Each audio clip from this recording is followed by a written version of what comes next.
Aula de Geografia, páginas 285 a 293. Contrastes nas paisagens agrícolas. Sabemos que temos diversidades de paisagens. O Brasil é um país de contrastes no campo e a agricultura foi se tornando cada vez mais industrializada, altamente especializada. As paisagens agrícolas apresentam muitos contrastes, alguns deles em razão dos tipos de cultivo e do uso de diferentes tecnologias na produção. Ou seja, muitas mudanças em relação aos avanços da tecnologia.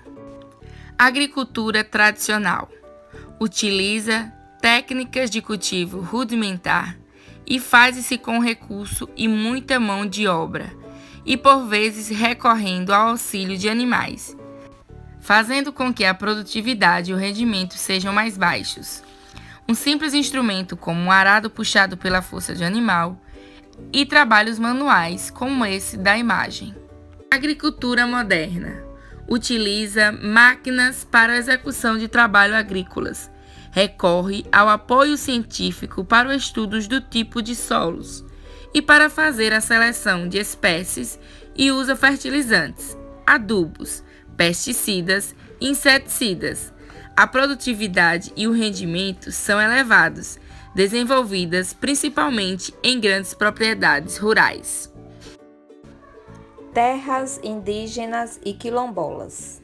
No espaço rural, além das propriedades agrícolas, existem áreas ocupadas por povos tradicionais, que apresentam um modo de vida muito característico de sua cultura. Como vocês podem ver na primeira imagem, ainda existem áreas ocupadas por povos tradicionais. Muitos indígenas ainda vivem organizados em aldeias, localizadas em florestas, com o direito de explorar a terra por meio do cultivo de produtos de agricultura e coleta. Nessa outra imagem, as comunidades quilombolas são formadas por antigos quilombos que estão presentes em diversas partes do Brasil.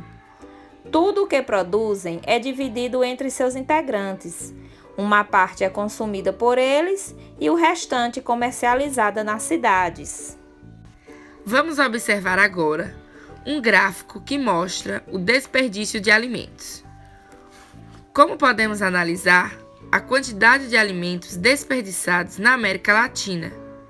Os países que fazem parte da América Latina são Argentina, Bolívia, Brasil, Chile, Colômbia, Costa Rica, Cuba, Equador, Guatemala, Haiti, México, Paraguai, Peru, entre outros países. Em todos os processos, há um desperdício enorme de alimentos. Por isso, nossas atitudes contra o desperdício devem ser praticadas diariamente, pois a quantidade de alimentos desperdiçados poderiam alimentar várias pessoas. Neste capítulo, estudamos diferentes aspectos da agricultura, que é a atividade de plantar, colher, da pecuária, que é a atividade de criar animais, e do extrativismo, que é a coleta direta da natureza. Também, a agricultura envolve o cultivo de diversos tipos de lavoura, como cebola, manga, que é muito produzido, principalmente para fora do país, e isso também pode tornar as paisagens rurais contrastantes, né? Como a gente viu no assunto, ou seja, a mudança devido à tecnologia. O extrativismo consiste na atividade da retirada ou coleta de recursos minerais, como o caso do ouro, a prata, animais, que é a questão da caça, da pesca predatória, e vegetais, que são retirados diretamente da natureza, sem o cultivo. A pecuária é a atividade que envolve a criação de diferentes tipos de animais, como bois, porcos, cabras. Nossa região, por exemplo, tem uma grande quantidade de criação de caprinos, por isso nossa cidade é chamada Terra do Bode. Devemos praticar bons hábitos de consumo para evitar o desperdício de alimentos.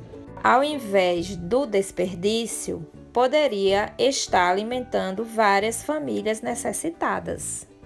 A agricultura também familiar, que nós falamos, ela envolve o trabalho dos membros de uma mesma família, onde eles fazem o quê? A produção, que também divide entre eles, e o que sobra eles vendem. No espaço rural, além das propriedades agrícolas, existem áreas ocupadas por povos tradicionais, como vocês viram, os indígenas e os quilombolas, né? Que ficam ainda praticando as atividades tradicionais. Agora, resolvam as atividades da página 286 a 292. Bons estudos, meus amores. Beijos da tia Jaque e da tia Josa.